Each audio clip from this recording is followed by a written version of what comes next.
ओम नमो भगवते वासुदेवाय नमो नमः। आज 11वां अध्याय जिसमें देवासुर संग्राम की समाप्ति का वर्णन होगा।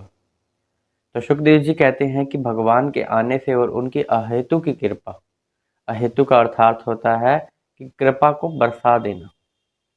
तो उनकी अहेतु की कृपा को देखकर देवताओं में फिर से जोश आ गया। वह फिर से उत्साह उनमें बढ़ने लगा और उसी उत्साह से वह फिर से दानवों के साथ वध करने लगे। दानवों का वध करने लगे और दानवों के साथ वही युद्ध दोबारा शुरू हो गया। युद्ध के दौरान बलि और इंद्र के बीच में बातचीत होती है। इंद्र बलि को बहुत ही तिरस्कार करते हैं उनका और कहते हैं कि तुम माया को क्या जानो, हम तो माया के स्वामी हैं और तुम जिस माया का प्रयोग कर रहे हो वह तो बच्चों का खेल होता है और इस बच्चों के खेल से तुम हमें नहीं हरा सकते। तुम जिस माया के जरिए स्वर्ग आदि की प्राप्ति की चाह कर रहे हो और उससे भी ऊपर के लोकों को जाने की सोचते हो, ऐसा सोचने की बजाय हम माया के स्वामी तुम्हें जिस पद पर तुम हो वहां से भी नीचे गिरा देंगे। इस प्रकार बलि फिर कहते हैं, बलि इन सब चीजों से कोई द्वेष भाव रखते ही नहीं है। वह सुख और दुख को समान मानते हैं। वह कहते हैं कि युद्ध में जीत और हार, सुख और दुख यह कर्म के अनुसार होता है। तो उनको इससे कोई शौक था ही नहीं जो इंद्र ने कहा। लेकिन बलि अब युद्ध कर रहे हैं, युद्ध के मैदान में है, तो वह बाण निकालते हैं और चढ़ाकर धनुष पर अपने कान तक खींचते हैं और एक साथ बाणों की वर्षा कर देते हैं इंद्र के ऊपर। इंद्र इससे चिढ़ जाते हैं, वो क्रोधित हो जाते हैं। वह कहते हैं, यह प्राणी, मैं अपने वज्र से, जो कि 100 धार वाला वज्र है, उससे तेरा अभी सिर काट देता हूं। तेरा वध हो जाएगा, यही तेरा परिणाम होगा।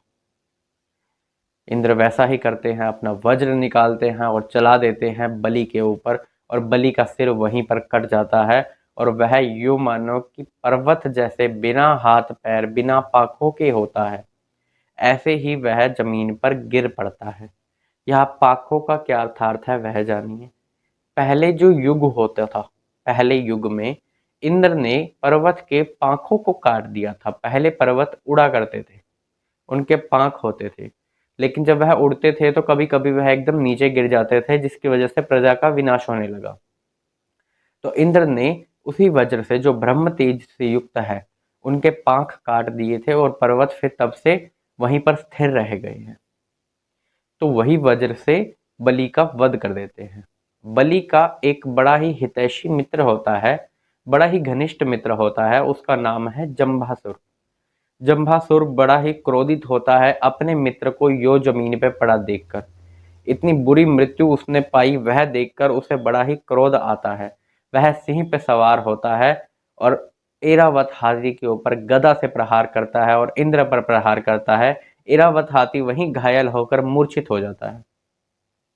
इसके बाद वह इंद्र को मारने का प्रयास करता है, लेकिन जैसे ही वह मूर्छित होकर गिरा ऐरावत हाथी, उसी समय इंद्र का एक सारथी होता है जिसका नाम है मातली। वह मातली 1000 घोड़ों से जुता हुआ एक रथ लेकर आ जाता है। उस रथ में इंद्र विराजमान हो जाते हैं। यह देखकर जंबासुर को और गुस्सा आता है। वह एक चमकता हुआ त्रिशूल निकालता है और मातली पे मार देता है।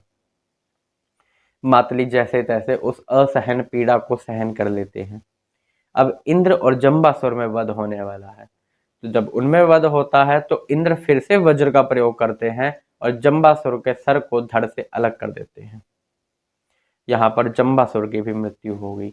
नारद जी द्वारा उनके भाई बंधु जो थे जंबासुर के, उनको यह संदेश मिलता है कि जंबासुर अब नहीं रहा, वह खत्म हो चुका है, वह मर चुका है। तो जंबासुर के जो भाई बंधु थे वह थे पाक और नमूची और बल। तो बल, पाक और नमूची यह वहां जाकर आते हैं जहां पर जंबासुर का शरीर पड़ा है। वहां जाते ही यह बड़े ही क्रोध से उबलते हैं, मानो इनका तो अपने आप पे अब आपा नहीं है। इनको बस बदला लेना है, किससे? इंद्र से। लेकिन इंद्र भी बहुत ही शक्तिशाली हैं, उनको भी कमजोर समझना यह ठीक नहीं है। तो वहां पर जो बल है वह 1000 बाण एक साथ चलाता है और जो 1000 घोड़े होते हैं सभी को एक साथ घायल कर देता है। जो पाक है वह बहुत से बाण उस रथ पर चलाता है जहां रथ का एक एक अंग बीध जाता है, एक एक अंग छिद्र हो जाता है उसके अंदर। और नमूची भी यह देखकर क्रोधित है, परंतु पहले युद्ध हो रहा है पाक और बल के साथ। इंद्र उनको भी कहता है कि तुम मूर्ख हो जो इसके पीछे मुझसे लड़ने आ गए हो, तुम्हारे सामने तुम्हारी मृत्यु खड़ी हुई है, तुम क्यों उसे न्योता दे रहे हो, मैं तुम्हारा अभी वध किए देता हूं। फिर से उन्होंने 7 धार वाला वह वज्र उठाया जो कि ब्रह्म तेज से युक्त है और उनका सर धड़ से अलग कर दिया, वह दोनों भी वहीं पर मर जाते हैं। यह देखकर नमूची जो उनका भाई है उसे भी बहुत गुस्सा आता है। अब वह अपना आपा खो देता है, उसे होश नहीं है कि वह क्या करने वाला है, लेकिन उसका लक्ष्य बस इतना ही है कि उसे इंद्र को मारना है। इंद्र को मारने के लिए बड़ा ही भयंकर वह चमकता हुआ त्रिशूल निकालता है जिस पर कुछ घंटे तक बंधे हुए हैं, आभूषणों से वह सुसज्जित है और उसका जो पंख है अपना बाण का वह सोने का बना हुआ है और उससे प्रहार करता है त्रिशूल से इंद्र पर। लेकिन इंद्र जब वह त्रिशूल हवा में ही देखते हैं तो उसके टुकड़े टुकड़े कर देते हैं। अब वह वध करते हैं नमूची का।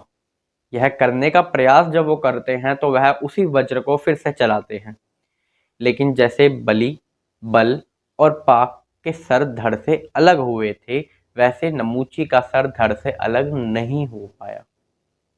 इंद्र विषाद करने लगता है, कहता है यह ब्रह्म तेज से भले ही क्यों न युक्त हो, लेकिन इसका फायदा तो नहीं हुआ। जिस बाण से मैंने वत्रासुर का वध किया, जिस बाण से मैंने पर्वतों के पाक काट डाले, आज उसी बाण से इसकी चमड़ी को कुछ हुआ भी नहीं। हालांकि उतने ही वेग से उस वज्र को प्रहार किया गया था उसके ऊपर, नमूची के ऊपर, लेकिन फिर भी कुछ नहीं हुआ। इंद्र संशय में है, वह सोच रहे हैं पता नहीं क्या हो गया यह, अब मैं क्या करूं। उसी समय आकाशवाणी होती है। आकाशवाणी में कहा जाता है कि नमूची को वरदान है कि वह ना कोई सूखी चीज से मरेगा और ना वह कोई गीली चीज से मरेगा। तो इंद्र युक्ति लगाते हैं और वह सोचते हैं कि समुद्र का फेन ही वो एक ऐसी चीज है जो ना सूखा होता है और ना गीला होता है। तो उससे नमूची का सर धड़ से अलग कर देते हैं, उसकी गर्दन काट देते हैं। अब इंद्र पर पुष्पों की वर्षा होने लगती है। एक समय ऐसा भी था जब वही देवता घबरा भी गए थे क्योंकि इंद्र पर एक साथ हजारों बाणों की वर्षा हो गई थी। वहां यूं मानो कि जैसे बारिश होती है ऐसे ही बाणों की वर्षा हो गई थी इंद्र पर, और इंद्र, उसका रथ, उसका सारथी, यह तीनों ढक गए थे। लेकिन जब वह सारे बाण रुके तो इंद्र वहां से बाहर निकल के आए। ऐसे बादलों के हट जाने पर सूर्य की किरण का धरती पर आना, ऐसे इंद्र वहां से बाहर निकल कर आए। तो शुकदेव जी कहते हैं राजा परीक्षित को कि इसके बाद सभी जो दानव थे, दैत्य थे, वह उन सबको वापस लेके जाने लगे, उन मृत शरीरों को, जिसमें बलि का शरीर भी था।